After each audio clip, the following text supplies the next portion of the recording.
ನಮಸ್ಕಾರ ಸ್ನೇಹಿತರೆ, ಅಂಬಿರೇಬಲ್ಸಿಂದ ನಾನು ಪ್ರಭುದೇವ್.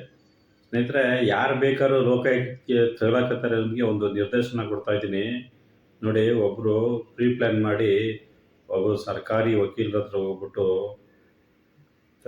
ಹಣನ ಕೊಟ್ಟು ಲೋಕಾಯುಕ್ತರಿಗೆ ಹಿಡ್ಕೊಟ್ಟಿದ್ದಾರೆ. ಇದೇ ರೀತಿ ಎಲ್ಲರೂ ಧೈರ್ಯ ಮಾಡಿದ್ರೆ ಲಂಚ ಮುಕ್ತ ಕರ್ನಾಟಕನ ಮಾಡ್ಬೋದು ಅಂತ ನನ್ನ ಅನಿಸಿಕೆ. ಆದರೆ ಎಲ್ಲರೂ ಮನಸ್ಸು ಮಾಡಬೇಕು. ಈಗ ಯಾರೋ ಒಬ್ಬರು ಇವತ್ತು ಒಳ್ಳೆ ಅಧಿಕಾರಿಗಳು ಲೋಕಾಯುಕ್ತದಲ್ಲಿ ಇರೋದ್ರಿಂದ ಇವತ್ತು ಲೋಕಾಯುಕ್ತದಲ್ಲಿ ಸುಮಾರು ರೈಡ್ ಆಗ್ತಿದೆ. ಇತ್ತೀಚಿನವರೆಗೆ ಪೊಲೀಸ್ ಇಲಾಖೆಯಲ್ಲಿ ಅತಿ ಹೆಚ್ಚಾಗಿ ರೈಡ್ ಮಾಡಿದಂಥ ಲೋಕಾಯುಕ್ತ ಈಗ ಒಬ್ಬರು ಸರ್ಕಾರಿ ವಕೀಲನ ಟ್ರ್ಯಾಪ್ ಮಾಡಿ ಇವತ್ತು ಲೋಕಾಯುಕ್ತ ಬಲೆಗೆ ಬಿಡಿಸಿದೆ. ಅವರು 5,000 ರೂಪಾಯಿ ಲಂಚ ತಗೋಬೇಕಾದ್ರೆ ಈಗ ಅವರು ಲೋಕಾಯುಕ್ತ ಬಲೆಗೆ ಬಿದ್ದಿದ್ದಾರೆ. ನೋಡ್ಕೊಬನ್ನಿ ಆ ವಿಡಿಯೋನ ಹೇಗಿದೆ ಅಂತ, ಯಾವ ರೀತಿ ಟ್ರ್ಯಾಪ್ ಮಾಡಿದ್ದಾರೆ ಅಂತ ಈ ವಿಡಿಯೋದಲ್ಲಿ ನೋಡಿ. ಯಾವ ರೀತಿ ಜಗಳಾಕೊಂಡಿದ್ದಾರೆ ಅಂತ ನಿಮಗೆ ಗೊತ್ತಾಯ್ತದೆ. ಅದೇ ರೀತಿ ನೀವು ಸಹ ಯಾರಾದ್ರೂ ಲಂಚ ಕೇಳ್ತಾವ್ರೆ ಅಂದರೆ ಲೋಕಾಯುಕ್ತಕ್ಕೆ ಕರೆ ಮಾಡಿ ದೂರು ಕೊಟ್ಟು ಈ ಲೋಕಾಯುಕ್ತ ಬಲೆಗೆ ಬೀಳಿಸ್ಬೇಕು ಅಂತ ತಮ್ಮನ್ನು ಕೇಳ್ಕೊತೀನಿ. ನಮಸ್ಕಾರ. ನಾನು ಬರೀ ಬೇಲ್ ಅಪ್ಲಿಕೇಶನ್ 164 ಆದ್ಮೇಲೆ ಚಾರ್ಜ್ ಶೀಟ್ ಏನ್ ಬರುತ್ತಲ್ಲ, ಆಮೇಲೆ ನಾನು ಕೇಸ್ ತರಿಸೋದು. ಆಯ್ತು, ಮತ್ತೇನ್ ಕೇಳ್ಬೇಕು ಹೇಳಿ ಬೇಗ. ಏನಿಲ್ಲ ಮೇಡಮ್, ಅಷ್ಟೇ. ಅದು ನಿನ್ನೆ ಏನೋ ಚಾರ್ಜಸ್ ಇದೆ ಅಂತ ಹೇಳಿದ್ರಲ್ವಾ? ಕೊಟ್ರಪ್ಪ, ಎಷ್ಟು ಕೊಡ್ತೀರ?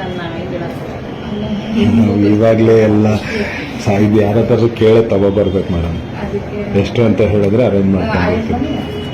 ಕೊಡ್ರಪ್ಪ, ಎಷ್ಟು ಕೊಡ್ತೀರಾ ಕೊಡ್ರಿ. ಟೈಪಿಂಗ್ ಚಾರ್ಜು, ಅದು ಸೈಟೇಷನ್ಸ್ ಎಲ್ಲ ತೆಕ್ಕೊಡ್ಬೇಕು. ಆರ್ಗ್ಯುಮೆಂಟಿಗೆ ಸೈಟೇಷನ್ ತೆಕ್ಕೊಡಿ. ಎಷ್ಟು ಕೊಡ್ತೀರಾ? ನನಗೆ ಇವಾಗ ಯಾಕಂದ್ರೆ ನಮ್ಮ ಪರಿಸ್ಥಿತಿ ಅಷ್ಟೊಂದು ಚೆನ್ನಾಗಿಲ್ಲ. ಹೇಳಿದ್ರೆ ನಾನು ಹೋಗಿ ಅರೇಂಜ್ ಮಾಡ್ತೀವಿ. ಇವಾಗ ಹಂಗಿದ್ರೆ ಪೆಂಡ್ರೈವ್ ತರ ಕೊಡ್ತೀನಲ್ಲ, ಹಂಗೆ ಅರೇಂಜ್ ಮಾಡಿಸ್ಕೊಂಡ್ ಬರ್ತೀನಿ.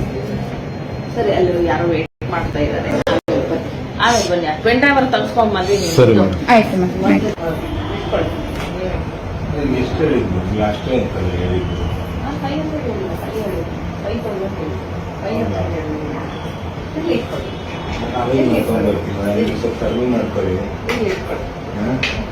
ಯಾಕಂದ್ರೆ ಎಲ್ಲ ಇದು ಮಾಡಿಬಿಟ್ಟು ಅಲ್ಲಿ ಹೇಳಿದ್ರು ಪಿಪಿ ಬಂದ್ಬಿಟ್ಟು ಏನು ಚಾರ್ಜಸ್ ಮಾಡಲ್ಲ ಅಂತ ಹೇಳಿದ್ರು.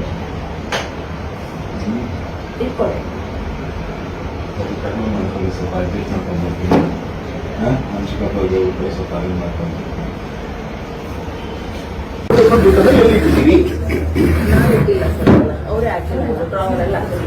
ಹಾಕಿರಬಹುದು ಹಂಗೆ ಬೇಡ ಮೇಡಮ್. ಹಾಕಿರಬಹುದು ಅಂತಂದ್ರೆ ಆಯ್ತು, ಓಪನ್ ಮೇಡಮ್ ತೆಗಿಯ. ಹೌದು, ಇಲ್ಲಿ ದುಡ್ಡು ಇದೆ